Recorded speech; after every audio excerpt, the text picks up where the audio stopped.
मूर्ति ये राम मंदिर में लगाई जाएगी, प्रतिष्ठा होगी। मर्यादा पुरुषोत्तम भगवान श्री राम लला का दिव्य भव्य राम मंदिर का निर्माण कार्य लगभग संपन्न हो गया है। 22 जनवरी 2024 मध्याह्न 12:20 पर मंदिर उद्घाटन की तैयारियां चल रही हैं।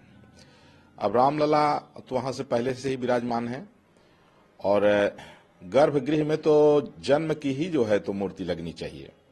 अगर ऐसा कोई विचार कर रहे हैं तो अयोध्या से मैं जगत गुरु परमहंस आचार्य उनको ये सुझाव दूंगा कि भगवान के बाल रूप से लेकर के राज्याभिषेक तक के सारे आप जो है तो वहां छोटे छोटे करके वो बनवाइए और मूर्ति बनवाइए। बहुत बड़ा परिसर है, लेकिन गर्भगृह में तो जन्म स्थान में तो जन्म की ही मूर्ति लगनी चाहिए ना। जब भगवान प्रकट हुए तो बाल रूप में प्रकट हुए थे, और जब छोटा बच्चा है तो वहां उनका जो स्वरूप था जन्म के समय उसी रूप में होना चाहिए। तो इसलिए थोड़ा सा शास्त्रीय मर्यादा को ध्यान में रखते हुए मैं श्री राम जन्मभूमि तीर्थ क्षेत्र ट्रस्ट को ये सुझाव दूंगा कि कोई भी काम जो है शास्त्र मर्यादा के विपरीत न करें, शास्त्रीय मर्यादा का ध्यान रखते हुए। और बहुत अच्छा है, इतना बड़ा परिसर है, भगवान के जन्म स्थान है तो जन्म से लेकर के और जितनी भी लीलाएं हुई हैं वो सबका मंदिर बनवाइए आप, और सबकी मूर्ति हो तो उसमें हो। ये शबरी माता का मंदिर है, ये जटायु जी का मंदिर है, ये केवट गले मिलते हुए मंदिर है। इस तरह से आप पूरे परिसर में बनवाइए।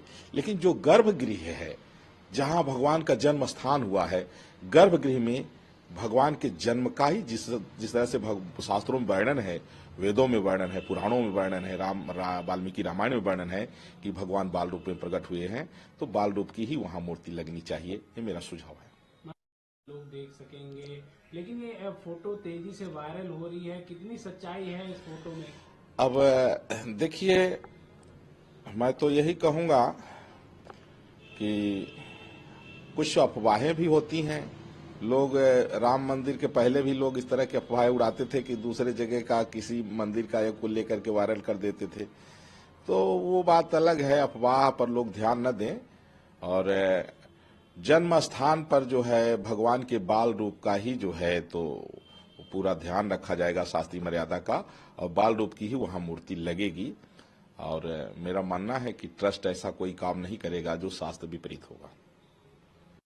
वो कह रहे हैं कि नौजवानों, हमसे हमारी मस्जिद छीन ली गई, जहाँ पे हमने 500 सालों तक नमाज पढ़ी है, आज वो हमसे जगह, हमारी मस्जिद छीन ली गई है। आज वहाँ क्या बन रहा है? देखिए, दुर्भाग्य है कि एक संवैधानिक पद पर बैठा हुआ व्यक्ति संविधान के विरोध में बयान दे रहा है। देश की सर्वोच्च अदालत से फैसला आने के बाद में राम मंदिर का निर्माण कार्य हुआ है। अब जब राम मंदिर का निर्माण संपन्न हो गया, 22 जनवरी 2024 को उद्घाटन की तैयारियां चल रही हैं।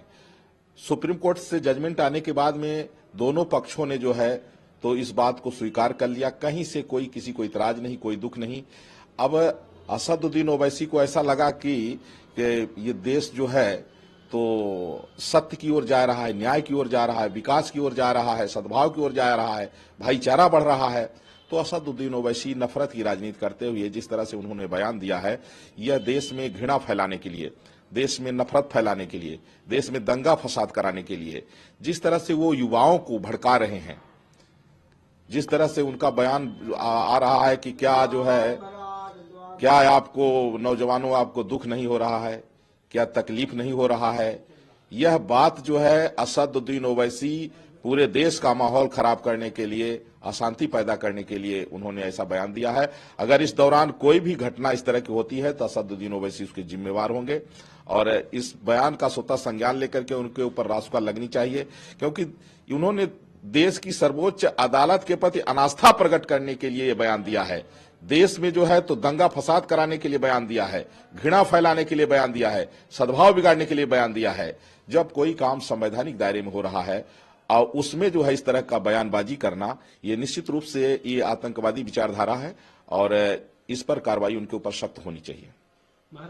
का प्रचार प्रसार करके आस्था थोप रही है, लोगों पे निमंत्रण दे रही है, और ये तो आस्था तो लोगों में स्वयं होती है कि स्वयं से आदमी वो जाएगा, दर्शन करेगा रामलला के, लेकिन भाजपा कहीं न कहीं लोगों पे आस्था थोपने का काम कर रही है, ये आरोप लगा रहे हैं।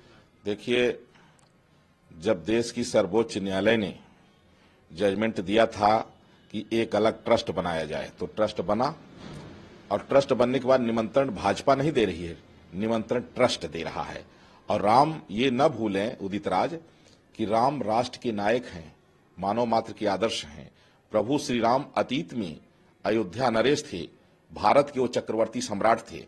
इसलिए उदित राज जो है कांग्रेस की भाषा बोल रहे हैं, वही कांग्रेस जो भगवान श्री राम को काल्पनिक बताती थी। तो ये जो मानसिकता उनकी रही है कांग्रेसियों की, उसी मानसिकता से ग्रस्त लोग हैं। और अब जनता ने चूंकि इनको दरकिनार कर दिया है, क्योंकि देश साफ कर दिया है जो राम का नहीं वो किसी काम का नहीं। क्योंकि राम हमारी जो है राजनीति के भी आदर्श हैं, हमारे अध्यात्म के भी आदर्श हैं, मानव मात्र के आदर्श हैं। और राम का जो व्यक्तित्व है वो जो है सीमा के पार भी जाके देख सकते हैं, अन्य कंट्रियों में देख सकते हैं। मैं तो कहता हूं कि इस्लामिक कंट्रियों में चले जाओ, इंडोनेशिया चले जाओ जो इस्लामिक कंट्री है, वहां जाकर के देख लो, प्रत्येक वर्ष रामलीला होती है मानवता को बचाने के लिए। वो कहते हैं कि राम सबके पूर्वज हैं। इसलिए दुनिया समझ गई, लेकिन ये कांग्रेसी नहीं समझे। और यही कारण है कि ये मिटने के कगार पर हैं। और जो बचे खुचे जहां कहीं हैं, ये भी अब बहुत जल्दी समाप्त हो जाएंगे।